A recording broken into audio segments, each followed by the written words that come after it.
Alhamdulillah.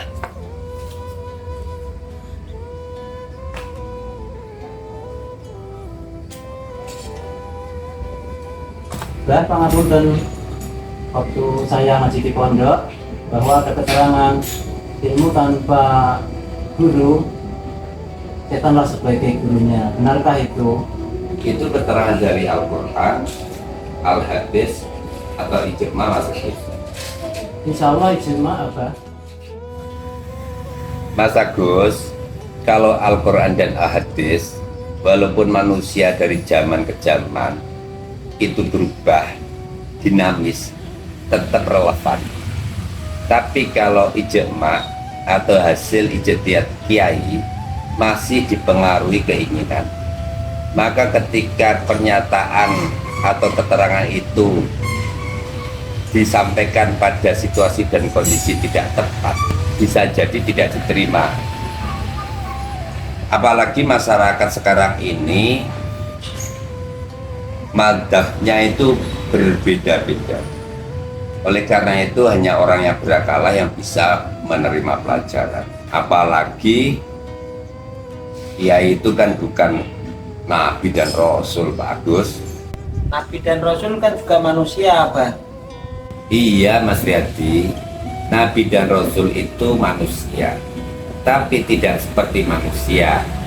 Nabi dan Rasul itu utusan. Utusan itu pasti benar. Kalau sampai tidak benar, yang mengutus bisa disalahkan. Padahal Allah itu Al-Malikul Haq. Bukankah Nabi dan Rasul melakukan kesalahan juga, Bah? Itu kalau sampai pikir Nabi dan Rasul itu sama dengan manusia yang tidak lepas dari kesalahan. Seharusnya kesalahan Nabi dan Rasul itu sampai pikir sebagai bagian dari risalah atau petunjuk Allah pada manusia.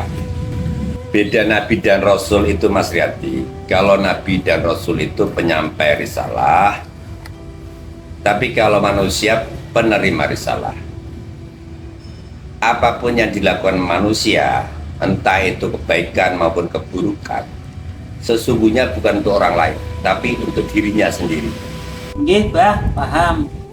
Diperlanjut, Bah. Itu kalau ungkapan sebagai rasa kekhawatiran seorang guru pada murid bisa dibenarkan, Mas Agus. Tapi kalau keinginannya untuk menunjukkan eksistensi atau kesombongan dari ilmunya, hati-hati. Pertama kali diseret ke neraka jahanam. Walaupun seorang syekh atau kiai yang mengatakan, Bah. Ya, bagi seseorang yang merasa memimpin umatnya Kanjeng Nabi Muhammad SAW. Masyarakat kita seringkali dibelenggu oleh doktrin-doktrin yang pada akhirnya mengkultuskan seseorang, dan ini jelas kesyirikan yang halus. Mari kita uji kebenarannya. Apakah ilmu tanpa guru itu gurunya setan? Abah melihat apa yang dikatakan, bukan melihat siapa yang mengatakan. Ungdur makola wala tangdur mangkola. Inggih, Bah. 1. Nabi Ibrahim dalam mengenal Allah Subhanahu wa Ta'ala tidak melalui guru, tapi akal pikiran. Pertanyaannya, apakah hasil akal pikiran Nabi Ibrahim dari setan? Padahal jelas di dalam surat Al-Baqarah 269, wa may yadhakkaru illa ulul albab, hanya orang yang berakalah yang menerima pelajaran. 2. Pengetahuan Qabil dalam mengubur jasadnya Habil itu tidak melalui guru, tapi melihat burung gagak. Pertanyaannya, apakah burung gagak itu setan?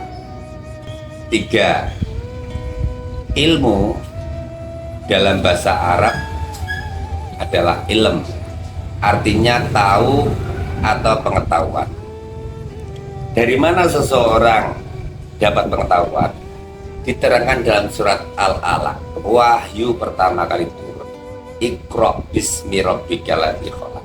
Bacalah dengan menyebut nama Tuhanmu yang menciptakan. Iqra di sini bukan membaca tulisan, tapi mendengarkan, melihat, dan merasakan objek penciptaan Allah Subhanahu wa Ta'ala. Di antara objek penciptaan Allah adalah keberadaan seorang guru. Jadi tidak bisa pengetahuan seseorang didominasi oleh seorang guru. Apalagi mengatakan ilmu tanpa guru, setan gurunya. Itu termasuk orang yang sombong. Pak, berarti kalau orang yang meyakini ilmu tanpa guru, gurunya setan, sombong, Pak.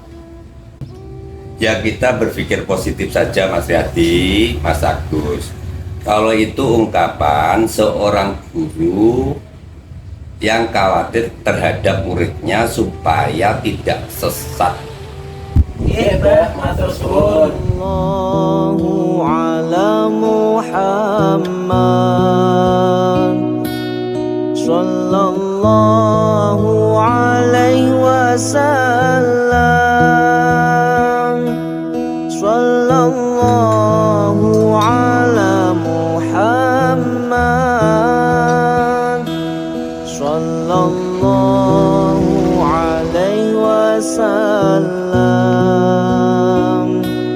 sallallahu ala Muhammad, sallallahu alaihi wasallam.